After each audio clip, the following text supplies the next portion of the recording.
नाशिकमधनं एक बातमी येते। नाशिकमध्ये काल एका लहान मुलीवर अत्याचाराचा प्रयत्न झालेला होता। त्याच्यानंतर नाशिकमध्ये ठिकठिकाणी तणाव होता आणि त्या पार्श्वभूमीवर आज गृहराज्यमंत्री दीपक केसरकर नाशिकमध्ये दाखल झाले।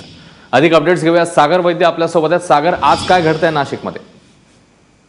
अश्विन, आता दीपक केसरकर जे आहे ते पीडित मुलीची आणि तिच्या कुटुंबियांची चौकशी करण्यासाठी जिल्हा रुग्णालयामध्ये दाखल झालेले आहेत। आता त्यांच्याशी चर्चा केल्यानंतर दीपक केसरकर जे आहेत ते पोलीस आयुक्तालयात एक बैठक घेत आहे, ज्याच्यामध्ये सर्व वरिष्ठ पोलीस अधिकारी जे आहेत ते सहभागी होतील आणि स्थानिक जवळजवळ 30 ते 35 राजकीय नेत्यांना यासाठी बोलवणं पाठवण्यात आलेलं आहे आणि केसरकर त्या सगळ्यांशी चर्चा करून शांततेचं आवाहन करणार आहेत।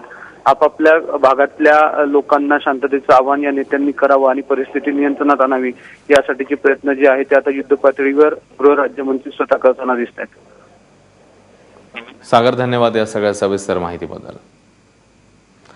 दरम्यान अल्पवयीन मुलीवर झालेल्या बलात्काराच्या प्रयत्नामुळे अशांत झालेलं नाशिकचं वातावरण आता हळूहळू पूर्वपदावर येत आहे। रस्ते आणि रेल्वे वाहतूक सुरळीत झाली आहे, तर सुरक्षेच्या कारणास्तव आजही नाशकातल्या बहुतेक शाळांना सुट्टी देण्यात आली आहे।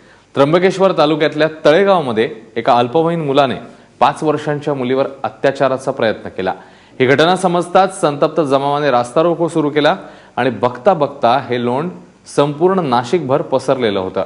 या आंदोलनात 20 गाड्यांचा कोळसा झालाय। त्यात एसटी बसेस, पोलिसांच्या गाड्या, काही खासगी वाहनं यांचा समावेश होता। दरम्यान तळेगाव प्रकरणात दोषींवर कारवाई होईल, मात्र लोकांनी अफवांवर विश्वास ठेवू नये असं आवाहन मुख्यमंत्र्यांनी केलंय। आणि खबरदारीचा उपाय म्हणून काही शाळा बंद ठेवण्यात आलेल्या आहेत। आढावा घेतलाय सागर वैद्यने, बघूया। तळेगावची घटना आणि त्यानंतर रविवारी दिवसभर नाशिक जिल्हा धुमसत राहिला। या सगळ्या तणावाच्या पार्श्वभूमीवर सोमवारी अनेक शाळा आणि महाविद्यालयांनी स्वयंस्फूर्तीनं विद्यार्थ्यांना सुट्टी जाहीर केली आहे। आता मी एका शाळा आणि महाविद्यालयासमोर आपण बघू शकतोय, समोर फलक लागलेत। खरं तर नाशिक शहरातल्या आणि जिल्ह्यातल्या अनेक शाळांच्या पुढे सध्या अशाच पद्धतीचे फलक पाहायला मिळत आहेत। आज खरं तर 11वी आणि 12वीची परीक्षा होती, परंतु तणावपूर्ण वातावरणामुळे ही परीक्षाही पुढे ढकलण्यात आल्याचं स्पष्टपणे सांगण्यात आलंय। अनेक शाळा आणि महाविद्यालयांनी कालची सगळी एकूण दंगल सदृश्य परिस्थिती पाहिल्यामुळे खबरदारीचा उपाय म्हणून विद्यार्थ्यांना शाळेत न येण्याचं आवाहन केलेलं होतं। स्कूल असोसिएशनच्या पदाधिकाऱ्यांकडून काल रात्री माध्यमांना आणि इतर लोकांना यासंबंधीचे मेसेजेस जे आहे ते करण्यात आले। दंगल सदृश्य परिस्थिती, तणावाचं वातावरण याच्यामध्ये जर विद्यार्थी शाळेत आले आणि काही जर अनुचित प्रकार घडला तर त्यांच्या सुरक्षेचा प्रश्न निर्माण होऊ शकतो आणि त्याच्यामुळे अनेक शाळा महाविद्यालयांनी स्वयंस्फूर्तीनं ही सुट्टी जी आहे ती जाहीर केली आहे। खरं तर आजची ही अघोषित सुट्टी झाली आहे। उद्या दसऱ्याची सुट्टी आणि परवा मोहरमची सुट्टी आहे, त्याच्यामुळे आता शाळा थेट गुरुवारी भरणार आहेत।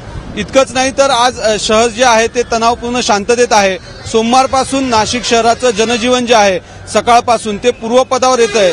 जो महामार्ग मागचे 24 तास जळत होता तो आता काहीसा शांत झालाय आणि तिथून सुद्धा वाहतूक सुरू झाली आहे।